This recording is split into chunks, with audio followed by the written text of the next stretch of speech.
it's absolutely incorrect for Hassan and some others to suggest, however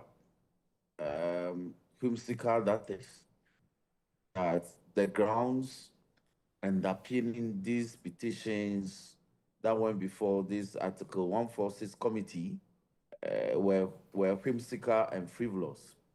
There were no frivolities at all. So let me respond to these matters this way. One, you recall my case against the first ladies? The first lady and the second lady, when the Professor Yaintiamwa committee merely recommended that they were to benefit as Article 71 office holders and earn salaries. You remember? Yes, I do. So I waited until that report came to Parliament, and Parliament approved, as it were, of those recommendations. So they became implementable. So after the parliamentary approval of that article, Professor Yaintiamwa report in respect of the Article 71 office holders and its benefactors, I went to court. The Supreme Court determined, and that panel was presided by the CJ herself. The CJ said the wives of the president and the vice president were not entitled to bonuses, allowances, anything that were attachable to the office of the president and the vice president. They cannot benefit. I didn't say it. She presided that panel, and she made that pronouncement. So by extension, the law. by extension, the spouses or her spouse and her child could not have benefited from the per diem. It is not by extension, by implementation of law, by operation of law. She herself, I didn't say so. She said that when your spouse occupies a public office, especially an Article 71 office holder, the benefits, the allowances are not extendable to your better half, let alone your children. So when this matter came up, I was hoping that she would have led evidence to the effect that yes, as the CJ, my travels, whether official or private, are arranged by staffers of my office. But then my private travels are paid for from under my personal funds. That was not the kind of evidence that were led. She brought people to come and lead character evidence. The issues pertaining to you in the gravamen of the petitions against you were not about your character. It was about the performance of your official functions. Those were so it's time. Let us do this at laws. First of all, and he knows that under NRCD 323, the Evidence Act 5758, is relevance. Look, the people are saying that you cause your office to pay for your official trip. Your evidence should be that, yes, my official trips were arranged by my office, but I did not authorize payment for that. These are the kind of evidence you need. Two, if Hassan says the other gravamen of the issue, that the CJ abused her office by making direct recommendation to the president for persons to be appointed onto the Supreme Court from the Court of Appeal.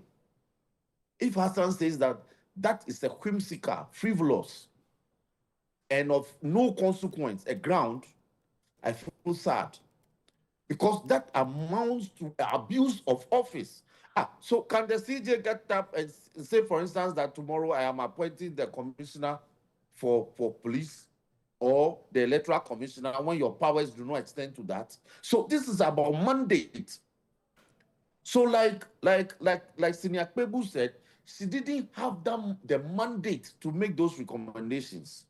And the CJ presides the Judicial Council. It is the function of the Judicial Council qua Judicial Council, not the function of the CJ qua CJ. But you sidestep the constitutional creature of the Judicial Council and you make your personal recommendations. So those recommendations amounted to personal recommendations. So you were taking the mandate of the Judicial Council, personalizing it, and actually acting upon same. These are serious matters. Serious enough Because serious enough to occasion the removal of the head of an arm of government. No. Hold on. Serious enough to occasion an allegation. Serious enough to occasion an allegation. So somebody petitions. So it must be gone into. So she ought to have gone before the committee and said, oh, in doing that, I didn't act with a bad faith. I was acting with good faith. Because look, when you are charged before a court for the commission of a crime, there are two elements.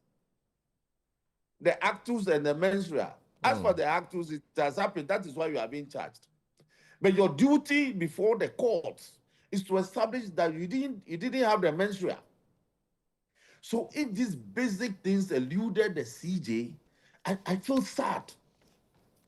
Because she could have led evidence to say that, oh, in this matter, look, there were a lot of delays. And so I thought that I even forwarded this list to the Attorney General like 2-3 months ago. And I saw that the Attorney General was not forwarding it same to the President for action.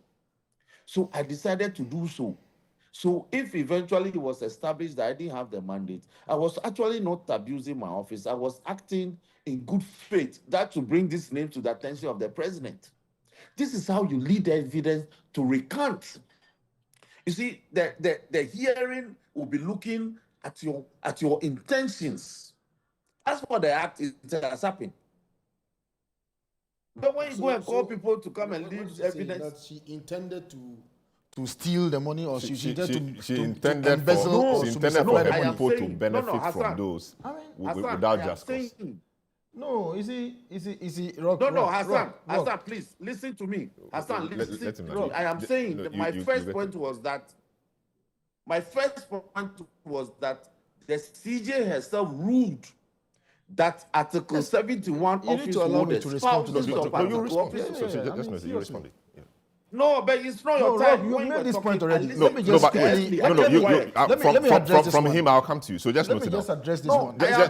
He's made a point already. No, wait, let him land and you'll come in. The issue of Article 71. You'll come in. Yes, so Rockson, conclude, yes. That the CJ herself hung. So the CJ hung herself in respect of the travel that was sponsored by Rockson, are we not getting into the arena of absurdity? So, for example, President travels with the spouse. Who pays for the spouse travels? Who pays for the plane tickets? Speaker travels with the spouse. Exactly. So, ministers in our appointment where letters will we be getting to that we are if we are to implement this with our spouses the way and you say? Can I make my point? Yeah. So answer the question. Can I make my point? Answer the question. So this became a subject. Hold on. Has the President ever traveled and it became a subject of audit findings? But is it also in Article 71? Hold on. Does the President have the mandate under Article 71 to travel with his spouse and his children? Just like you're proceeding. No.